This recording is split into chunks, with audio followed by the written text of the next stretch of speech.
오늘 함께 나눌 말씀은 사무엘하 19장 1절에서부터 4절까지 함께 봉독하겠습니다. 어떤 사람이 요압에게 아뢰되 왕이 압살롬을 위하여 울며 슬퍼하시나이다 하니 왕이 그 아들을 위하여 슬퍼한다 함이 그날의 백성들에게 들림에 그날의 승리가 모든 백성에게 슬픔이 된지라. 그날의 백성들이 싸움에 쫓겨 부끄러워 도망함같이 가만히 성읍으로 들어가니라. 왕이 그의 얼굴을 가리고 큰 소리로 부르되 내 아들 압살롬아 압살롬아 내 아들아 내 아들아 하니. 아멘. 오늘은 울어야 할 일과 울지 말아야 할 일이라는 제목을 함께 말씀을 나누겠습니다. 우리가 인생을 살아가다 보면 울어야 할 일과 울지 말아야 할 일을 만나게 됩니다. 그런데 울어야 할 일에 울면 울지 말아야 할 일에는 울지 않게 됩니다. 그러나 울지 말아야 할 일에 자꾸 울면 정작 울어야 할 일엔 쏟을 눈물이 없게 됩니다. 오늘은 압살롬의 죽음에 대한 다윗의 반응에 대해서 집중적으로 살펴보려고 합니다. 다윗의 아들인 압살롬이 구테타를 일으켜서 아버지 다윗을 죽이고 자신이 왕이 되려고 했습니다. 그러나 오히려 압살롬이 죽고 구테타는 실패로 돌아가고 말았습니다. 그런데 문제는 다윗의 반응입니다. 다윗은 자신의 아들 압살롬과 반란 세력을 하나님께서 제거해 주셨음에도 불구하고 그래서 나라와 백성을 다시 자신의 손에 맡겨주셨음에도 불구하고 감사하거나 기뻐하거나 하나님 앞에 영광을 돌리기보다는 오히려 반란을 일으킨 자기 아들이 죽은 것에만 슬픔을 주체하지 못하면서 지금 대성통곡을 하고 있는 모습을 우리는 보고 있습니다. 사실 부모 입장에서라면 아들이 죽은 것에 대해서 부모로서 너무나도 자연스러운 반응입니다. 어느 부모가 자식이 죽었는데 기뻐하거나 감사할 수 있겠습니까? 자식의 죽음 앞에 슬퍼하거나 우는 것은 지극히 정상적인 반응입니다. 그런데 문제는 압살롬이 다른 이유 때문에 죽은 것이 아니라 먼저는 아버지인 자신을 죽이려 했고 또 자신을 죽이기 위해서 필요하다면 다윗과 함께한 모든 사람을 다 죽여버릴 수 있는 그 상황에서 그 많은 사람들의 생명이 걸린 상황인데 다윗은 지금 자신의 아들 한 사람의 죽음만 슬퍼하고 있다는 것입니다.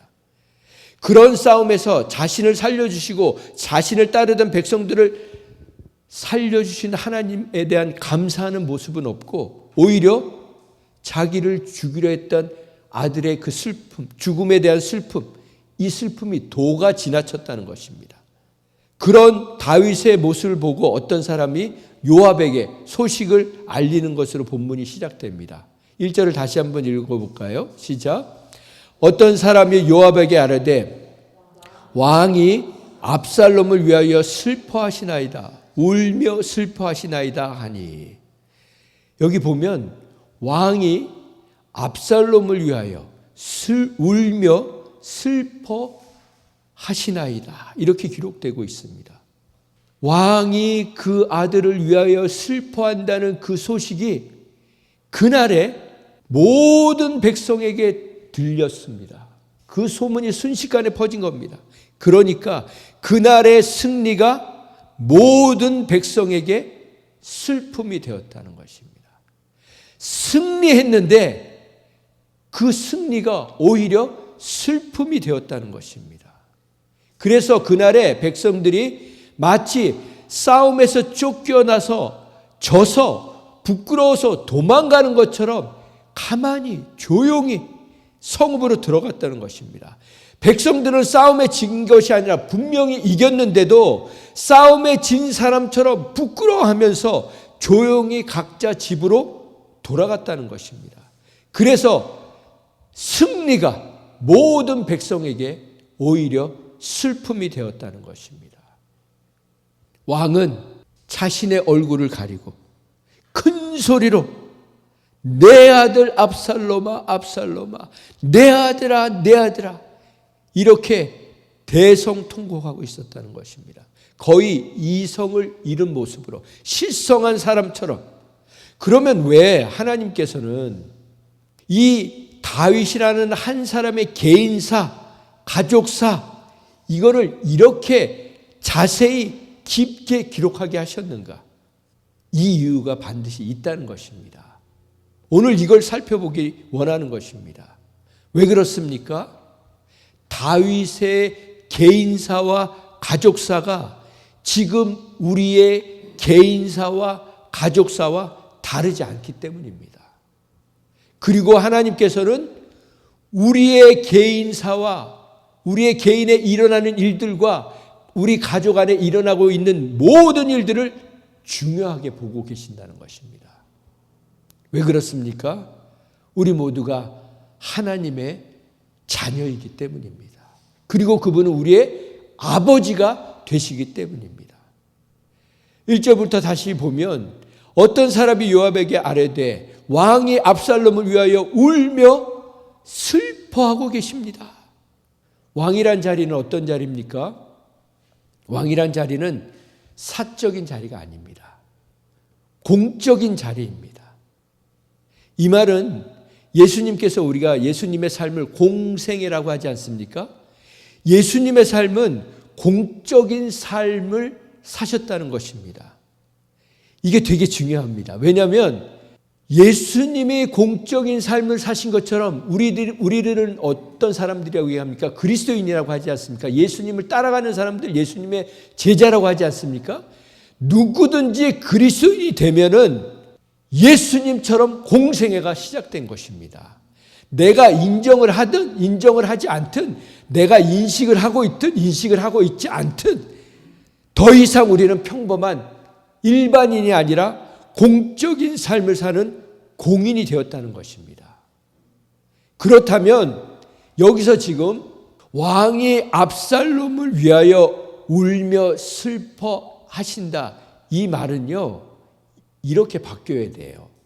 왕이 백성들을 위하여 울며 슬퍼하신다. 이렇게 기록되어야 되는 것입니다. 왜 그러냐면 이 압살롬하고 함께 압살롬에게 붙어서 그 같이 구테타를 공모하고 일으킨 사람들은요, 사무엘하 15장 11절에 보면 이렇게 기록되어 있어요. 같이 읽어볼까요? 그들은 압살롬이 꾸민 그 모든 일을 알지 못하고 그저 따라가기만 한 사람들이라. 압살롬의 그 치밀한 계획, 그 악한 계획을 무슨 계획인지도 모르고 그저 따라간 사람들이었어요.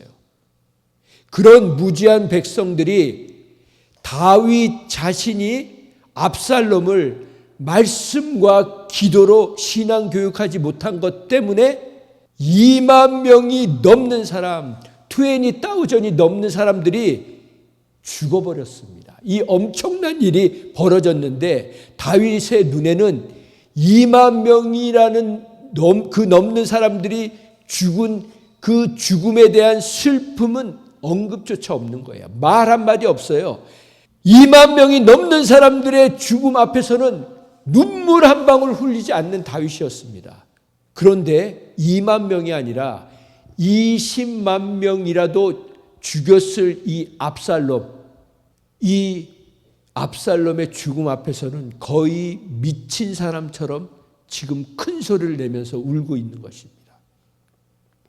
압살롬이 꾸민 그 모든 일을 알지도 못하고 그저 따라간 사람들, 그 사람들도 누군가에게는 아들이었음에도 분명한 거 아닙니까?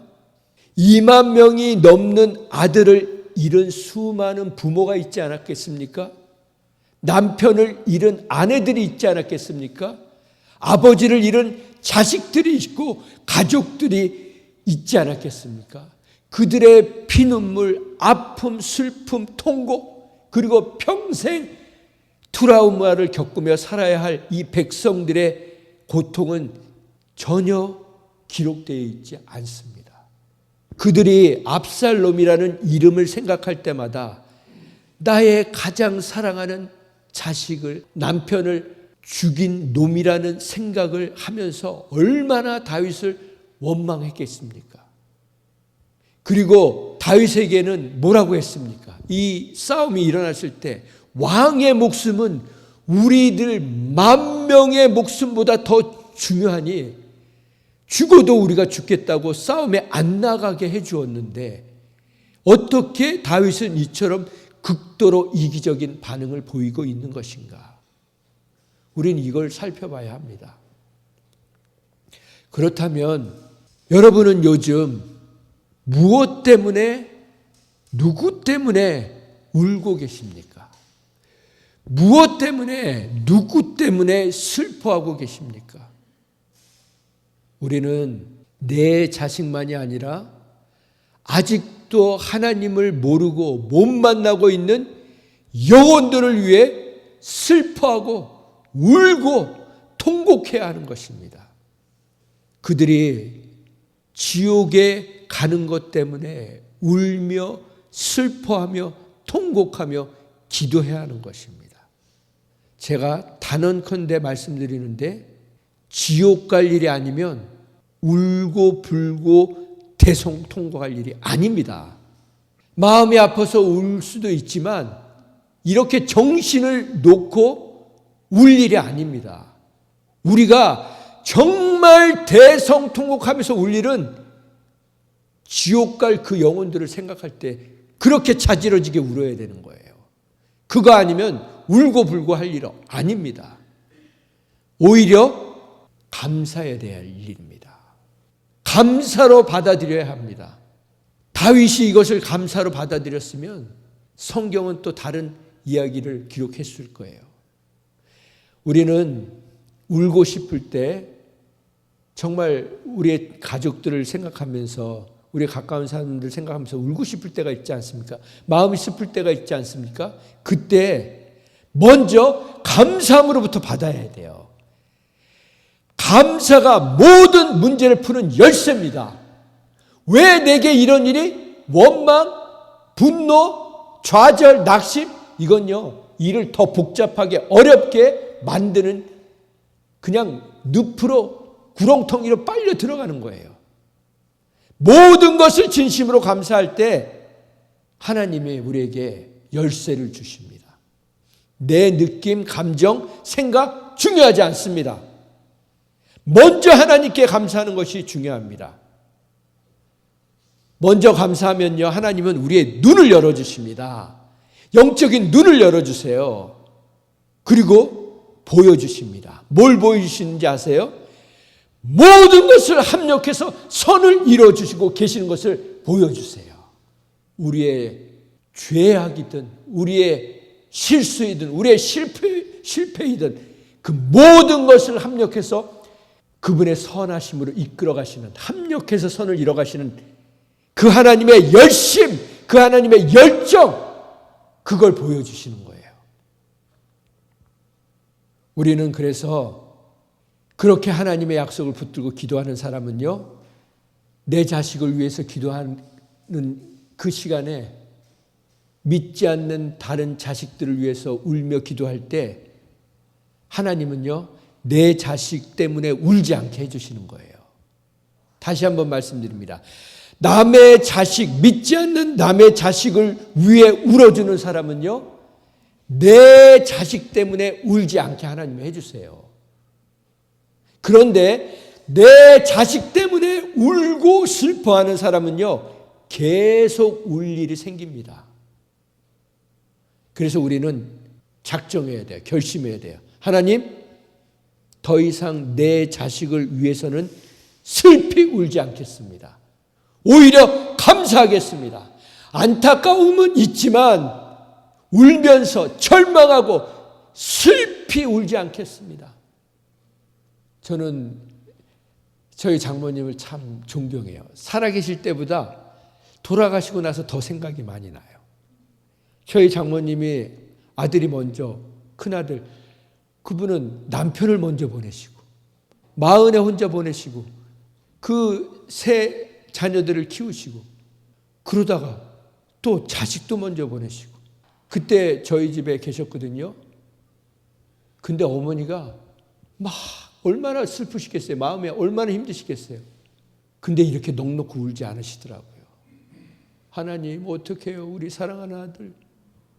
근데 하루도 차 안 돼서 하나님이 좋은 대로 안고 계시다는 그 믿음이 있으시니까 마음을 정리를 하시더라고요. 그리고 한국에 가셔서 장례를 잘 치르시고 잘 사셨어요. 하나님은 우리 신앙생활을 할 때 우리가 신앙생활을 할 때 우리 힘을 계속 빼십니다. 내 옆에 힘을 빼게 하는 존재들을 자꾸 붙여주십니다.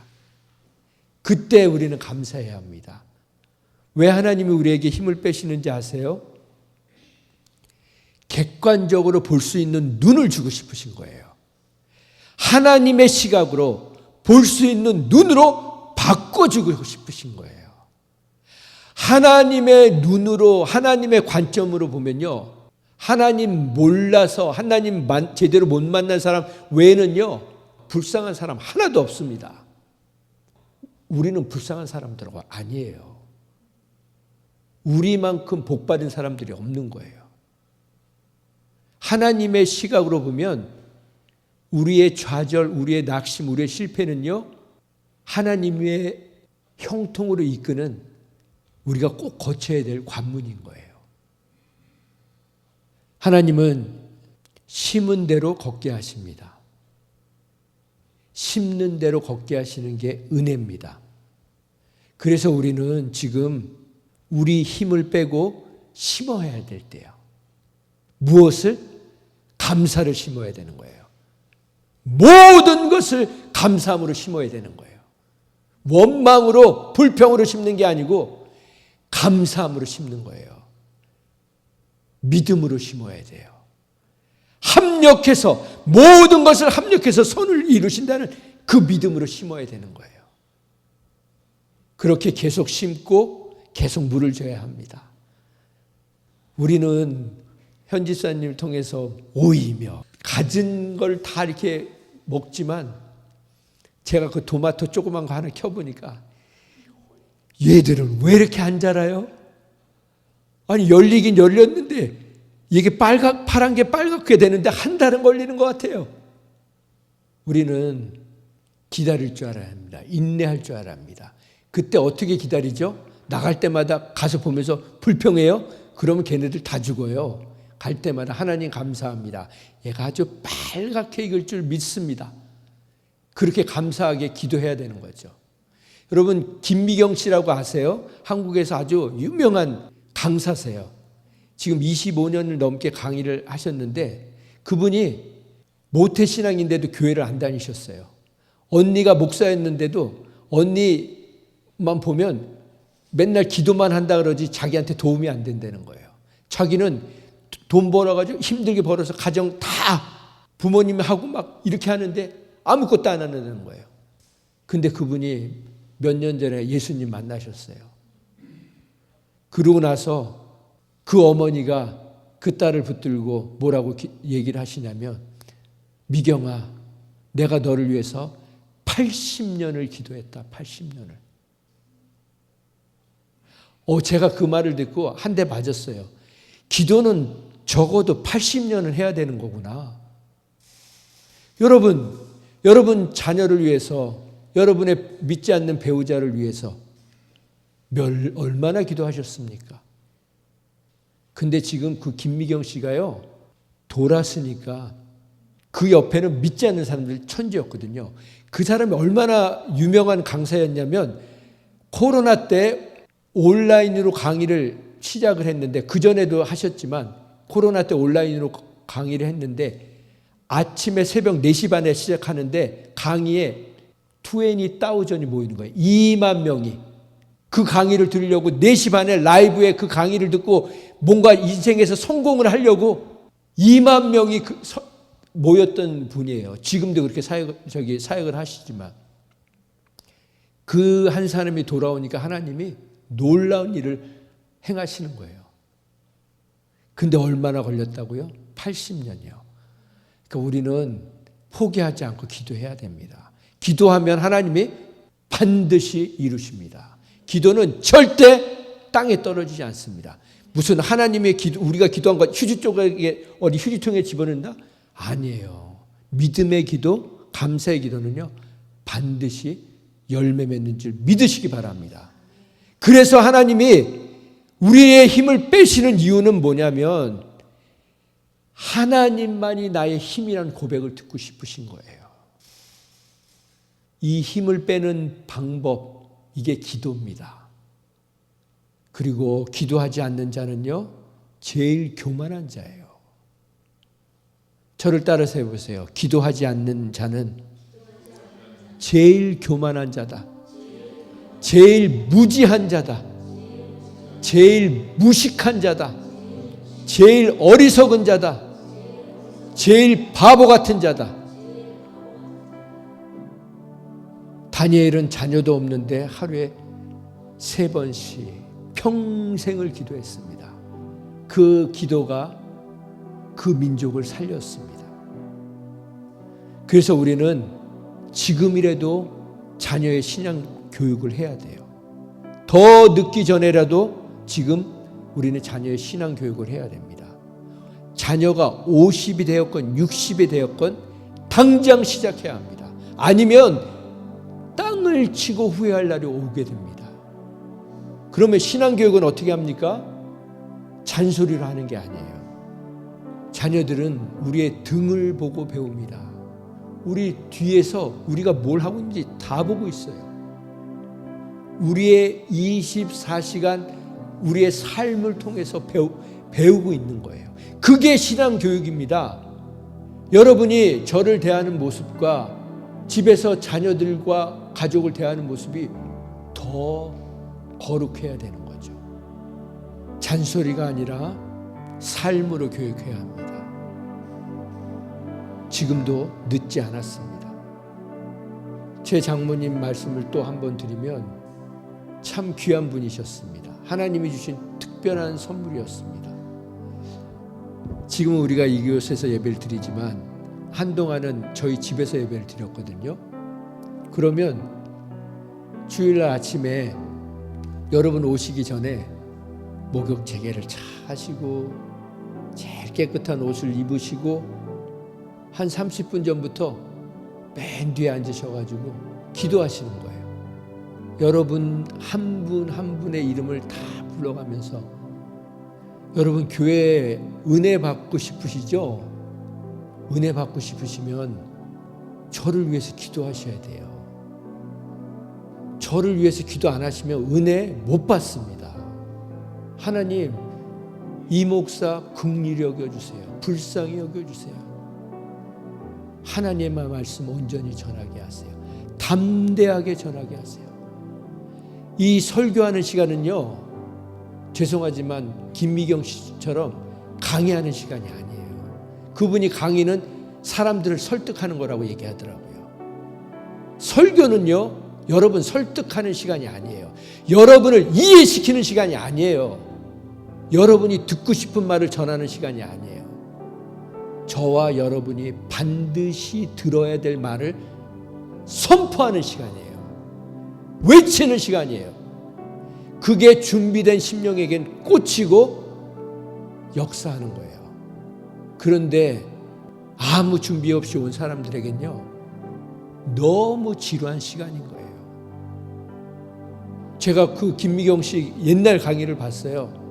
정말 새벽 4시 반부터 일어나가지고 막 준비하고 막 하루 종일 뭐 24시간을 그렇게 살았던 분이거든요. 눈에 막 총기가 아니고 도끼가 있어요. 사람들이 질문하는데 어떻게 그렇게 유명한 강사가 될 수 있었어요? 그러니까 나는 이걸로 내가 먹고 살아야 되고 내 가족 먹여 살려야 되고 내 생계하고 달린 거라고. 난 이거 취미 생활이 아니라고. 내가 한 달을 못 벌면 우리 집안이 살 수가 없다고. 나는 목숨을 걸고 생계를 책임지고 있기 때문에 이렇게 하고 있다고.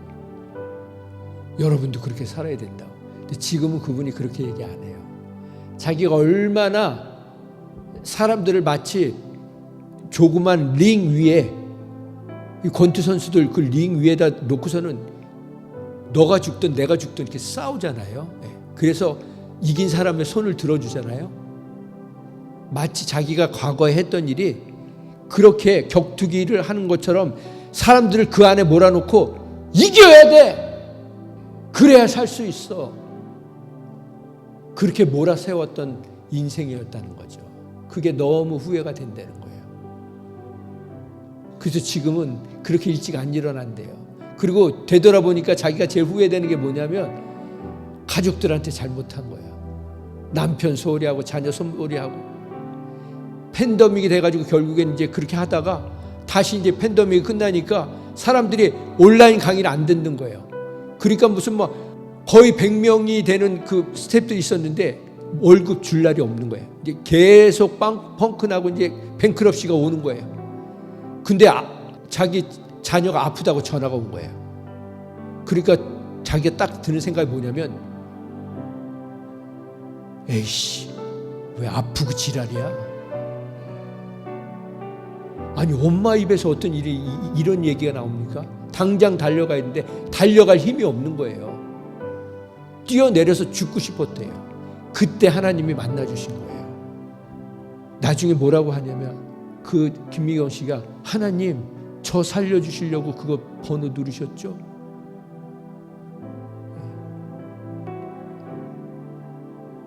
우리가 울어야 할 일과 울지 말아야 할 일을 구분하기 시작하면 8절 말씀처럼 다시 일어나 성문에 앉게 됩니다. 다윗이 있어야 될 것은 성문 앞, 백성 앞인 거예요. 우리가 끝까지 지켜야 될 자리는 남편의 자리, 아내의 자리, 자식의 자리, 성도의 자리, 기도의 자리, 예배의 자리, 믿음의 자리, 충성의 자리인 것입니다. 왜 그 자리를 지켜야 됩니까? 다윗과 싸웠던 그 사람들은 다 도망갔어요. 뿔뿔이 다 도망가서 집에 다 숨어 있었어요. 그 도망간 사람들을 다시 품기 위해서 우리는 우리의 자리를 지켜야 합니다. 우리는 더 이상 우리가 있는 자리는 승리의 자리가 슬픔의 자리가 되는 게 아니라 슬픔의 자리를 승리의 자리로 바꾸는 자리를 돼야 합니다. 그러려면 매 순간을 감사함으로 받아들이고 감사함으로 해석해야 합니다. 그러면 하나님께서 우리가 울어야 할 일과 울지 말아야 할 일을 구분할 수 있게 해주십니다. 저를 따라서 해보시겠어요? 울지 말아야 할 일에 자꾸 울면 정작 울어야 할 일엔 쏟을 눈물이 없게 된다. 그러나 울어야 할 일에 울면 울지 말아야 할 일에는 꿈쩍도 안 하게 해주신다. 우리의 남은 인생이 지옥 문에 서 있는 영혼들을 구원하기 위해 우는 자들이 되기를 원합니다. 그래서 그 일 외에는 대성통곡하며 울지 않는 인생이 되기를 원합니다. 그런 복된 인생으로 살아가는 저와 여러분 되기를 예수님의 거룩하신 이름으로 축원드립니다. 기도하겠습니다. 하나님 감사합니다. 우리의 남은 인생이 울어야 할 일과 울지 말아야 할 일을 분별할 수 있는 복된 인생들 되게 하여 주시옵소서. 더 이상 우리 자녀들과 우리의 배우자들을 위해 넋놓고 울지 않게 하여 주시옵소서. 울어야 될 일은 믿지 않는 지옥에 가는 영혼들을 위해 기도할 때임을 알게 하여 주시옵소서. 그래서 우리의 감정을 낭비하지 않게 하여 주시옵소서. 우리의 마음을 지키게 하여 주시옵소서. 우리의 자녀들이 믿음의 자녀 될 수 있도록 끝까지 우리의 삶으로 양육하게 하여 주시옵소서. 그래서 우리가 언젠가 이 세상을 떠났을 때 우리의 자녀들이 어렵고 힘들고 포기하고 싶을 때마다 내 어머니, 내 아버지를 생각하며 다시 오뚜기처럼 일어나는 인생들 될 수 있도록 믿음을 심게 하시고 감사를 심게 하시고 인내를 심게 하시고 소망을 심게 하여 주시옵소서. 이제는 우리를 위해 한없는 눈물을 쏟아주신 아버지 하나님의 극진하신 사랑과 자신을 알아보지 못하는 백성들을 보며 눈물로 기도하신 예수님의 극진하신 사랑과 오늘도 우리에게 울어야 할 일과 울지 말아야 할 일을 분별하게 하시는 성령님의 극진하신 사랑이 남은 인생 아직 하나님을 만나지 못한 영혼들을 위해 통곡하며 기도하는 삶을 통해 더 이상 우리의 인생에 대성통곡할 일이 없게 하신 그렇게 해주시기를 거룩하신 예수님의 이름으로 축원드립니다. 아멘.